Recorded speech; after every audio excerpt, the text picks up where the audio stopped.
Hello Pisces, Sun, Moon, Rising, and Venus signs. Kamusta kayo? Sana po nasa mabuti kayong kalagayan.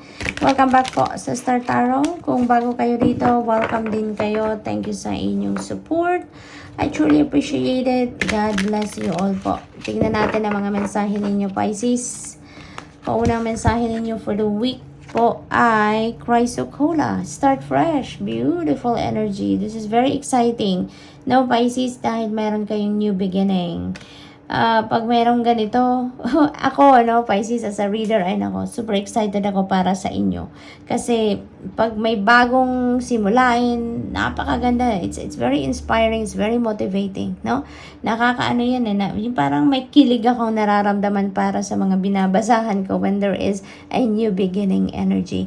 Ito na yung pagkakataon ninyo, magsimula ng, mag-reset ng buhay ninyo. Kumbaga, kasi kahit hindi man sa lahat ng areas ng buhay ninyo kayo magkaroon ng new beginning, but still, mas mai-inspire kayo dito na mas lalong magpursige, mas lalong i-enjoy ang buhay, kumbaga, because this is an opportunity for newness, for freshness, for starting new sa kung ano man parte ng buhay ninyo, at mas lalo kayong dyan, ma-inspire, mas lalo kayong ma-motivate, na mag-focus, pag-igihin kung ano man ito, no? So, that's really, really beautiful. That could be in any area of life, depende sa inyong sitwasyon, yung mga pagbabagong ito, maaring bagong relationship yan, maaring bagong belief system, maaring bagong kaibigan, maaring bagong friendship, bagong relationship, bagong bahay, it could be anything, trabaho, karera, it could be anything, depende sa inyong sitwasyon, but definitely, there is something new dito na parating. What else? We have Chrysoprase, allow yourself to receive. This is really sweet. Merong mga blessings na parating sa inyo, kaya iniimbitahan kayo dito ng Divine Universe to allow yourself to receive, no? May mga biyayang parating sa inyo dito, Pisces, kaya iniimbitahan kayo na buksan nyo ang inyong sarili, buksan ninyo ang inyong isip para sa pagtanggap ng mga biyayang ito, no? Maaring ang iba sa inyo dito, these blessings are coming from other people, 'di ba? Maaring ibibigay ito sa inyo ng ibang tao, and because God, when He is giving us something, when He is helping us in any way, normally gumagamit siya ng tao, 'di ba? Gumagamit siya ng ibang tao para 'yun ang maghatid sa atin, 'di ba? God is using other people. He's sending us blessings, He's sending us help through channel, 'di ba? Kaya maaring ganito ang ganap dito sa inyo sa ngayon. Kaya you're being invited here to allow yourself to receive, no? Alalahanin din ninyo na yung generosity energy, 'di ba? Paminsan tayo yung nagbibigay, tayo yung benefactor, tayo yung tumutulong, and sometimes tayo din ang kailangang mag-receive. Kailangan tayo din na tayo ang tumanggap, 'di ba, ng tulong or ng kahit anuman from other people. Kaya ito 'yon, inimbitahan kayo dito na i-allow naman ninyo ang inyong sarili na kayo naman ngayon ang tumanggap ng kahit ano from other people, because that could be the blessing na pinapadala sa inyo ng Divine Universe at dinadaan sa ibang tao. Okay, Pisces? What else? We have Jade, be the bigger person. Ayan, be the bigger person. You are emotionally matured, kaya kayong pinipili ng Divine Universe dito sa kung ano man ang inyong sitwasyon sa ngayon. Ikaw dito mag-step up as the bigger person, no? Ikaw dito yung magpapakumbaba, magpapaka-humble, no? Para siguro maayos ang inyong sitwasyon. Maaring ang iba sa inyo dito siguro may mga hindi pagkakaintindihan with another person, no?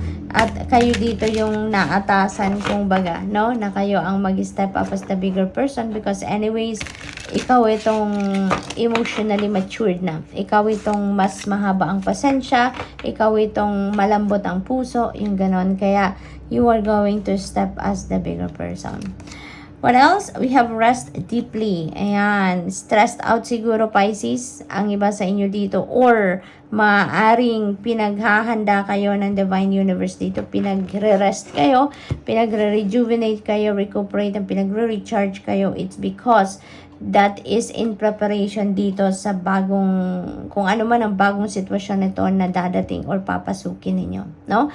You need to be physically, emotionally, mentally ready and fit, no? Kaya inaanyayahan kayo ditong mag-rest deeply, no? Pisces, or maaring yun nga, pagod siguro kayo, maaring exhausted na kayo, and kailangan na ninyong mag-recharge so that you will be ready for this new beginning, okay? What else? We have transform. Ayan. So, talaga, may malaking pagbabago dito na mangyayari, no?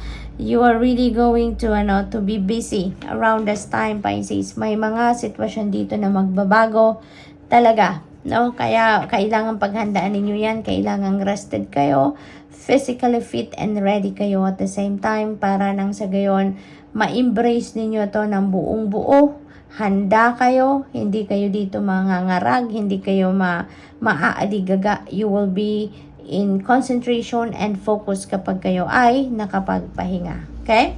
So, what else?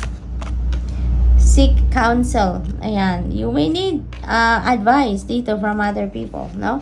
Kung sa tingin siguro ninyo, hindi malinaw, no, sa inyong isipan, sa inyong kamalayan, kung anong mga gagawin ninyo dito sa mga pagbabagong parating sa buhay ninyo, then ask for help, ask for advice, ask for guidance. Okay? Pisces, huwag kayong mag-hesitate to ask for help from other people. Kahit ano man ang inyong kailangan, because always remember that help is always available to you. Okay? You just need to ask. You just need to ask for help. We have 6 of Cups. Ayan, beautiful energy. There is travel agad dito ang na-pick up ko. So maybe ang iba sa inyo dito is traveling somewhere. Maaring yan ay, kasi may homecoming din dito sa 6 of Cups. Kaya maaring ang iba sa inyo dito is coming from malayong lugar or kung saan pa kayo manggagaling at magta-travel kayo, and bisita ito, no? Maaring magbibisita kayo sa pamilya, sa inyong mga anak, asawa, boyfriend, girlfriend. Maaring uuwi kayo for that matter, at may reunion dito, may pagtitipon dito, no? Pisces, mayroong pagbabalik, no? Speaking of pagbabalik, maaring meron din dito kayong mga exes, no, na siguro magbabalik. Maaring may encounter nyo muli sila, or maaari din na sitwasyon itong magbabalik din sa inyo, no? Maaring meron ditong sitwasyon wherein maaring doon kayo pupuntang muli, no? Maaring bubuhayin ninyong muli ang sitwasyon na ganon. Maaari din na this is friend, no? Maaring kaibigan ninyo ito, matagal na ninyong kaibigan, nagkahiwalay siguro kayo, and now maaring magbalik kayo sa isa't isa bilang magkaibigan. Maaring ganun din ang ganap. What else? We have the Hanged Man. Ayan. So, this is new perspective, no? New ideas, new perspective na parating sa inyo dito.